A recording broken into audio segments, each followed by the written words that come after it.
सलाम, नमस्ते, सत श्री अकाल। मैं हूं तनवीर आलम और आप देख रहे हैं क्लास 10th के लिए नंबर 1 यूट्यूब चैनल फलक क्लासेस। आज मैं आप लोगों को बताऊंगा फैक्टर ट्री के बारे में। फैक्टर ट्री को गुणनखंड वृक्ष के नाम से भी जाना जाता है। इसके बाद मैं आप लोगों को प्रमेय 1.2 की जानकारी दूंगा, जिसे अंकगणित की आधारभूत प्रमेय के नाम से जाना जाता है। और उसके बाद एक महान गणितज्ञ के बारे में मैं आपको बताऊंगा, जिसे दुनिया कार्ल फ्रेडरिक गॉस के नाम से जानती है। तो आइए आज की क्लास की शुरुआत करते हैं। तो देखिए, एक संख्या हम लोग यहाँ पर 3276 ले लेते हैं। 3276 0। एक संख्या हम लोग 3276 0 ले लेते हैं। तो देख लीजिए, इसका नॉर्मल जो आप एलसीएम निकालते हैं बिल्कुल उसी तरह से निकालिए जैसे 2 से दीजिएगा तो क्या बनेगा। ये 2 एकम 2 होगा, 2 छक 12 होगा, 2 तिया 6 है, 2 अठी 16, 1 0। फिर 2 से दीजिएगा तो 2 से क्या होगा, 2 अठी 16, 2 एकम 2, 2 9 18, 1 0। इसके बाद फिर 2 से दीजिएगा, 2 चौके 8 0, 2 9 18, 2 पचे 10। इसके बाद आप 3 से दे दीजिएगा यहाँ पे, 3 एकम 3, 3 तिया 9, 3 छक 18, 3 पचे 15। फिर देखिए आप 3 से दीजिए इसको, 3 चौके 12, 1 बच गया है और 6, 3 पचे 15, 1 बचा है, 3 पचे 15। उसके बाद जो है आप इसको 5 से दे दीजिए, 5 9 45, 5 एकम 5। उसके बाद आप लोग 7 से दीजिए, 13 सते 91। उसके बाद 13 से 1। तो देख लीजिए, इस तरह से आप एलसीएम, नॉर्मल एलसीएम निकालते हैं और गुणनखंड इसी प्रकार से करते हैं। तो अब आपको कैसे बनाना है वो देखिए। तो सबसे पहले हम लोग 3276 लेंगे और पहला पार्ट हम लोग क्या लिए हैं, 2 से लिए हैं। तो इसको आप इस तरह से 2 पार्ट कर दीजिए और यहाँ पर जो गिनती लिखना है आपको 2 लिखना है। चलिए, 2 से लिए हैं तो यहाँ पर क्या आया है, 16 38 0। क्या आया है, 16 38 0 आया है। यहाँ पर आप लिख दीजिए, ठीक है। इसके बाद जो 16 38 0 है इसको आप 2 पार्ट कर दीजिए और देख लीजिए ये 2 पार्ट है, ठीक है। 2 से, तो 2 से देने के बाद क्या आया था आपका, 81 90 रिजल्ट आया था। 81 90 रिजल्ट आया था यहाँ पे। अब 81 90 को भी हम लोग 2 पार्ट में करेंगे। तो देख लीजिए, अगर क्या दिए हैं, 2 से दिए हैं तो यहाँ पर जो है आप 2 से दीजिएगा तो यहाँ पे रिजल्ट क्या मिलेगा आपका, 2 से देंगे तो क्या बनेगा, 40 95, 40 95, ठीक है। इसके बाद आप कितना से दिए हैं, 3 से दिए हैं तो 40 95 को आप 2 पार्ट कर दीजिए और यहाँ पर आप 3 से दिए हैं, 3 गिनती दे दीजिए। और 3 से देने के बाद यहाँ पर कितना आया है, 1365 आया है। तो यहाँ पर आप 1365 बैठा दीजिए, ठीक है। अब अगला बार फिर कितना से दिए हैं, 3 से दिए हैं तो 1365 को भी 2 पार्ट में आप कर दीजिए और फिर यहाँ 3 गिनती दे दीजिए। और 3 से देने के बाद कितना आया है, 455 आया है। कितना आया है, 455, ठीक है। अब यहाँ पर क्या करेंगे, यहाँ पे 5 से दे देंगे हम लोग। तो देख लीजिए, अगर इसको फिर से हम लोग 2 पार्ट करेंगे, 2 पार्ट करेंगे यहाँ पे और 5 से देंगे यहाँ पे, ठीक है। तो हमको रिजल्ट में क्या मिला है, यहाँ पे 91 मिला है। तो यहाँ 91 लिख देंगे। अब देख लीजिए, यहाँ पर आ जाइए, 91 को फिर से 2 पार्ट करिए और अगर कितना से आप दिए हैं, 7 दिए हैं और इधर जो है फाइनल कितना आया है आपका, 13, है ना। तो देख लीजिए, एकदम आप आराम से यहाँ पर बना सकते हैं। इसी तरीके से केवल इसका जो डिज़ाइन है वो पेड़ की तरह बन रहा है, इसलिए इसका नाम फैक्टर ट्री रखा गया है और हिंदी में गुणनखंड वृक्ष रखा गया। अब इसको दर्शाएंगे कैसे, ठीक है। तो देख लीजिए, यहाँ पे मैं दर्शा देता हूँ। तो ये जो हमारा 3276 0 आया है। अब हम गुणनखंड किए तो ये देखिए साइड में क्या क्या आया है, 2 3 बार आया, 2 गुने 2 गुने 2, ठीक है। 3 2 बार आया है, 3 गुने 3, और एक बार 5 आया है, एक बार 7 आया है, एक बार 13 आया है, ठीक है। तो इसको हम लोग क्या कर सकते हैं, 2 देखिए 3 बार रिपीट कर रहा है तो 2 लिख करके 3 पावर दे देंगे। और यहाँ पर देखिए 3 2 बार आया है तो 3 लिख कर 2 पावर दे देंगे, और उसके बाद 5 आएगा, फिर 7 आएगा, फिर 13 आएगा। तो ये जो आपका फाइनल मिला है, ये जो आपका फाइनल मिला है, ये क्या है, ये अभाज्य गुणनखंडन है। ये चीज़ें जो दिख रही है 5 2 3 5 7 13, ये जो चीज़ देख रही है वो क्या दिख रहा है आपको, ये है आपका अभाज्य संख्याएं दिख रही है। मतलब ये है कि ये जो लिए थे 32 76 0, ये भाज्य संख्या था, ये आपका भाज्य संख्या था।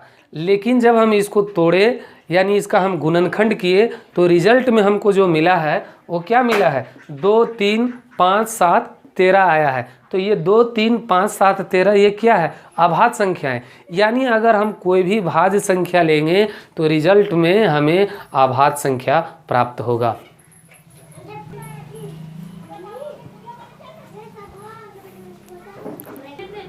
अब हम लोग प्रमेय 1.2 के बारे में जानकारी प्राप्त करेंगे। सबसे पहले हम लोग ये जानेंगे कि प्रमेय 1.2 में क्या क्या बताया गया है। तो प्रमेय 1.2 में मोटा मोटी 3 बात बताया गया है। पहला बात ये बताया गया है कि हमको भाज्य संख्या लेना है। अगर भाज्य संख्या आप ले लिए हैं तो उसका आप गुणनखंड करेंगे, और जब गुणनखंड करेंगे तो आपको रिजल्ट में जो चीज़ें मिलेगी वो अभाज्य संख्याएं मिलेगी। ये हो गया दूसरा चीज़। तो लेना है भाज्य संख्याएं और रिजल्ट जो मिलेगा अभाज्य संख्याएं। अब तीसरी चीज़ क्या है कि अगर जो हमें अभाज्य संख्याएं जो मिली उसका क्रम आप कुछ भी बदल दें तो फाइनल रिजल्ट में कोई परिवर्तन नहीं होगा। मतलब ये अद्वितीय होता है, मतलब ये अद्वितीय होता है। यानी आप क्रम कुछ भी रखें। अब आप मान लीजिए एक संख्या 12 ले लीजिए, अब इसको अभाज्य गुणनखंड करिए। शुरुआत आप 2 से करिए या शुरुआत 3 से करिए, फाइनल जो रिजल्ट आएगा उसके रिजल्ट में कोई भी फर्क नहीं पड़ेगा। तो पहले एक बार हम आपको प्रमेय 1.2 पढ़ करके सुना देते हैं, और उसके बाद फिर हम आपको एक संख्या 12 का अभाज्य गुणनखंड करके बताएंगे, और फिर उसका हम क्रम चेंज करके भी बताएंगे। आप देखिएगा वे अद्वितीय होगा, यानी उसके रिजल्ट में कोई भी प्रभाव नहीं पड़ेगा। तो आइए देखते हैं इसको। सबसे पहले पढ़ लेते हैं हम लोग। यहाँ दिया हुआ प्रमेय 1.2 अंकगणित की आधारभूत प्रमेय है ना। प्रमेय 1.2 को अंकगणित की आधारभूत प्रमेय के नाम से भी जाना जाता है। चलिए, प्रत्येक भाज्य संख्या को अभाज्य संख्याओं के एक गुणनफल के रूप में व्यक्त किया जा सकता है, तथा यह गुणनखंड अभाज्य गुणनखंडों के आने वाले क्रम के बिना अद्वितीय होता है। अद्वितीय होता है मतलब इसके जैसा कोई दूसरा नहीं। चलिए अब आपको हम दिखाते हैं। देखिए, आप एक संख्या, एक भाज्य संख्या ले लीजिए 12। चलिए 12, अब 12 हम ले लेते हैं, इसका हम अभाज्य गुणनखंड करते हैं। पहले 2 से चालू करते हैं, ठीक है। तो 2 गुने 2, 2 दूनी 4, 4 तिया 12। तो इसका अभाज्य गुणनखंड में देखिए 2 2 और 3 आया है। ये मेरा फाइनल रिजल्ट है। इसको अगर हम लिखना चाहें, ये 2 2 बार रिपीट कर रहा है तो 2 लिख करके 2 पावर देंगे और 3। तो ये मेरा फाइनल रिजल्ट आया है। अब आइए हम इसका आपको क्रम बदल करके दिखाते हैं। देखिए, पुनः हम ले रहे हैं आपका 12, और अगर हम 3 से चालू करते हैं, 3 गुने 2 गुने 2, तो देख लीजिए यहाँ पर क्या बनेगा, 3 गुने 2 पर पावर 2। तो यहाँ पर भी देख लीजिए 3 दूनी 6, 6 दूनी 12, और ऊपर देखिए 2 दूनी 4, 4 तिया 12। दोनों का मैंने अभाज्य गुणनखंड किया है, दोनों का यहाँ पे अभाज्य गुणनखंड किया है। फर्क क्या है, फ़र्क ये है कि यहाँ पर हमने 2 से स्टार्ट किया है और यहाँ पर 3 से स्टार्ट किया है। मैंने आपको क्या समझाया है कि आप 2 से स्टार्ट करिए या 3 से स्टार्ट करिए, इससे कोई फ़र्क पड़ने वाला नहीं है। फ़र्क ये पड़ता है कि उसका रिजल्ट क्या आ रहा है। तो देख लीजिएगा, आप दोनों स्थितियों में देखिए रिजल्ट समान है। मतलब क्रम आप कुछ भी बदल दीजिए, फाइनल रिजल्ट इसका चेंज नहीं होगा। मतलब ये अद्वितीय होता है, ये अद्वितीय होता है। चलिए आप इसका स्क्रीन पर आप अच्छा से देख लीजिए इसको। अब हम लोग जो है जो तीसरा पॉइंट आज का है उसके ऊपर में चर्चा करते हैं। तीसरा पॉइंट क्या है? तीसरा पॉइंट मैंने बताया था कि एक महान गणितज्ञ के बारे में जिसे दुनिया कार्ल फ्रेडरिक गॉस के नाम से जानती है। सवाल ये है कि कार्ल फ्रेडरिक गॉस को क्यों महान माना गया है? क्योंकि इनको जो उपाधि दी गई थी वो तमाम गणितज्ञों का राजकुमार इनको कहा गया है। कार्ल फ्रेडरिक गॉस को गणितज्ञों का राजकुमार कहा जाता है। सवाल ये है कि आखिर इन्होंने इतना बड़ा कौन सा कारनामा किया कि इनको गणितज्ञों का राजकुमार कहा जाता है? जी, तो इसका आंसर आप जान लीजिए। इन्होंने क्या किया था कि अंक गणित की आधारभूत प्रमेय का सबसे पहला खोज, सबसे पहला पता इन्होंने ही लगाया था। इसीलिए इनको गणितज्ञों का राजकुमार कहा जाता है। और इतना ही उपलब्धि इनके साथ नहीं है, इनकी एक और बड़ी उपलब्धि है। क्या उपलब्धि है? कि सर्वकालीन यानी सभी कालखंडों में सर्वकालीन 3 श्रेष्ठ गणितज्ञों की अगर सूची बनाई जाए तो उसमें एक नाम कार्ल फ्रेडरिक गॉस का भी आता है। अब आपके मन में सवाल उठ रहा होगा कि 3 श्रेष्ठ गणितज्ञ की बात हो रही है, तो एक तो कार्ल फ्रेडरिक गॉस है, 2 और कौन कौन लोग हैं? तो 2 जो बच गए हैं वो एक हैं आर्किमिडीज और दूसरा है न्यूटन। चलिए तो इन चीज़ों को थोड़ा बोर्ड पर हम दर्शा देते हैं।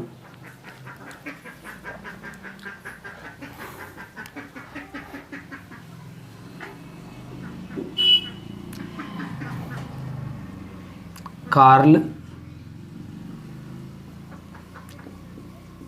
फ्रेडरिक गॉस को गणितज्ञों का राजकुमार कहा जाता है। गणितज्ञों का राजकुमार कहा जाता है।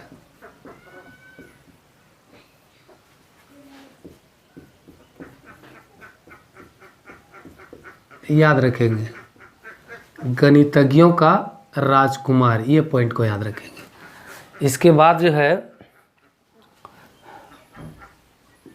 अंक गणित की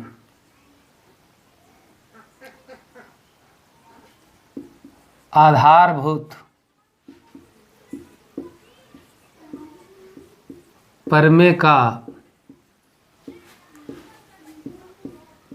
सबसे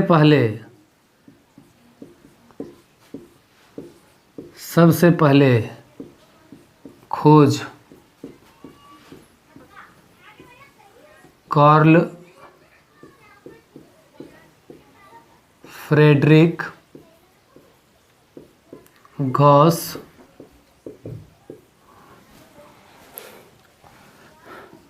ने किया था। अब हम लोग देखेंगे सर्वकालीन यानी सभी कालखंडों में, चाहे वो प्राचीन कालखंड हो, मध्यकालीन कालखंड हो या आधुनिक कालखंड हो, सर्वकालीन सभी कालों में सर्वकालीन 3 श्रेष्ठ गणितज्ञ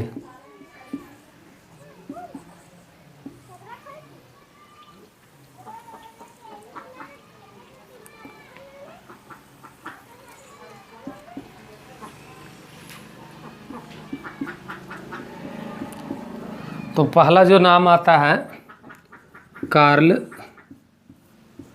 फ्रेडरिक गॉस का, और दूसरा जो नाम है वो है आर्किमिडीज,